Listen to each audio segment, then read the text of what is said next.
नमस्कार दोस्तों, तो कैसे हैं आप। मैं संजय गुप्ता। दोस्तों आइए एक बहुत ही सुंदर सी कहानी, इस कहानी में हम यह आज जानेंगे कि किस प्रकार भगवान अपने भक्त की रक्षा करते हैं। तो इस कहानी को अंत तक जरूर देखिएगा, बहुत ही सुंदर कहानी है और यकीनन आपको काफी पसंद आने वाली है। और एक बात और, आप कौन से शहर से हमारा यह वीडियो देख रहे हैं, इस वीडियो के कॉमेंट सेक्शन में बताना बिल्कुल भी ना भूलें। तो आइए दोस्तों शुरुआत करते हैं इस छोटी सी कहानी की। एक बार की बात है, एक गांव में एक बुढ़िया रहती थी जो कि भगवान श्री कृष्ण जी की बहुत ज्यादा भक्ति करती थी, बहुत ज्यादा पूजा पाठ करती थी।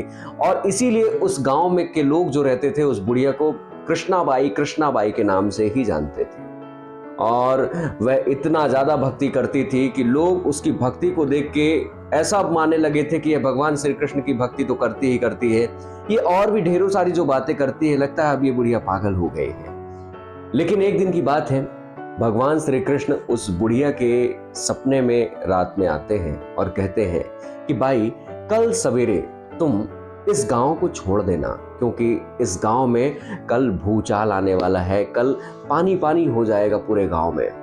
और जैसे ही अगले दिन सुबह हुई, वह बुढ़िया पूरे गांव वालों को बताती है कि आज सभी लोग गांव छोड़ दें और पास के ही दूसरे गांव में चले जाएं जो कि थोड़ा ऊंचाई में है, क्योंकि आज बाढ़ की वजह से पूरे गांव में पानी ही पानी हो जाएगा।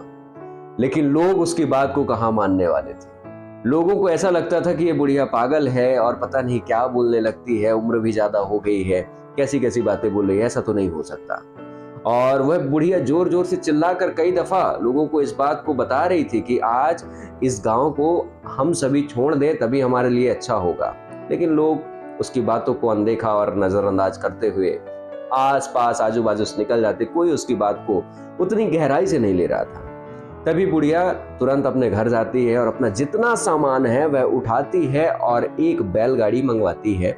उस बैलगाड़ी में पूरा सामान इकट्ठा करके उस गांव से निकलने का अब वक्त उसका हो चुका था। जैसे ही वह उस गांव के सीमा के पार जाने ही वाली थी, तभी भगवान श्री कृष्ण ने कहा कि माते, आप अपने उस झोपड़ी में वह सुई क्यों भूल आई हो जिससे प्रतिदिन मुझे माला चढ़ाती थी? अब तुम मुझे माला कैसे चढ़ाओगे? इतना सुनते ही वह बुढ़िया एकदम तड़प सी गई कि इतनी बड़ी भूल मेरे से कैसे हो सकती है। मैं प्रभु के लिए माला डेली बनाती हूँ, लेकिन अब उस सुई की बदौलत जो कि सुई वहां छूट गई है, अब मैं कैसे माला बनाऊंगी? उसने तुरंत उस बैलगाड़ी वाले को रोका कि तुम यहीं रुको, मैं अभी तुरंत जाती हूँ और जल्दी आती हूँ। वह बैलगाड़ी से उतरती है और फौरन अपने झोपड़ी की ओर दौड़ लगा देती है। और दौड़ते ही अब जब गांव वाले देखते हैं तो गांव वालों को ये लगता है कि ये बुढ़िया सच में पागल हो गई है। यह अभी जा रही थी बैलगाड़ी से अपना सामान लेके, अब ये दौड़ती आ रही है, आखिर क्या माजरा है? लोग इस बात को बिल्कुल भी नहीं समझ पाए। और जब वह बुढ़िया अपनी झोपड़ी आती है और झोपड़ी से जो तिनकों में फंसी हुई सुई रहती है उसे निकालती है और दौड़ते हुए फिर से अपने बैलगाड़ी की ओर भागती है और बैलगाड़ी में बैठती है, तभी बैलगाड़ी वाला कहता है कि माते, ये तुम क्या कर रही हो? यहाँ कुछ नहीं होने वाला। मैं भी भगवान श्री कृष्ण का बहुत बड़ा भक्त हूँ, लेकिन ऐसा कुछ नहीं होगा यहाँ, भगवान ने तो मुझे नहीं बोला। और तभी बुढ़िया कहती है कि अब तुम एक काम करो, इस बैलगाड़ी को इस गांव से दूर दूसरे गांव की ओर ले चलो, जिस गांव की ओर थोड़ा सा ऊंचाई हो।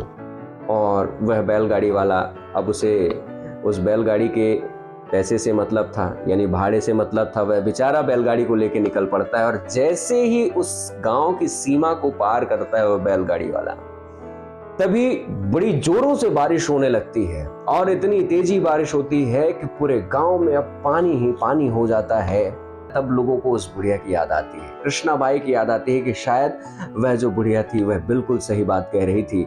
अचानक इतना बड़ा प्रलय आ गया, पूरा गांव जलमग्न हो गया। काश हम लोग उसकी बात मान लेते तो आज हम सभी लोग सुरक्षित सही जगह पर पहुंच जाते हैं। दोस्तों, आप खुद सोचिए कि किस प्रकार भगवान अपने भक्त की मदद करते हैं। जब तक उस बुढ़िया की उस सुई उस गांव में थी तब तक उस गांव को कुछ नहीं हुआ था, पूरा गांव सुरक्षित था। और जैसे ही वह अपनी सुई लेकर उस गांव के पार चली जाती है, उस गांव के सीमा के पार निकलती है, वैसे ही बाढ़ जैसे हालात उस गांव में बन जाते हैं। किस प्रकार भगवान अपने भक्त की रक्षा करते हैं। वह जो बैलगाड़ी वाला था वह भी भगवान का भक्त था, भगवान उसकी भी रक्षा करने में कोई देर नहीं की। इसीलिए दोस्तों कहते हैं कि भगवान की भक्ति करते रहिए, क्योंकि ईश्वर में अगर आस्था है तो मुश्किलों में भी निकलता रास्ता है। यह कहानी पसंद आई हो तो बहुत बहुत शुक्रिया, बहुत बहुत धन्यवाद। वीडियो के कमेंट में जरूर बताएं कि आप कौन से शहर से हमारी ये कहानी देख रहे थे। दोस्तों, अगर आपने अभी तक हमारे चैनल को सब्सक्राइब नहीं किया तो चैनल को सब्सक्राइब करिए और ज्यादा से ज्यादा लोगों तक इस कहानी को शेयर करिए, ताकि और भी लोग इस छोटी सी कहानी का आनंद ले सकें। मिलते हैं अगले वीडियो में, तब तक के लिए बहुत बहुत शुक्रिया, बहुत बहुत धन्यवाद।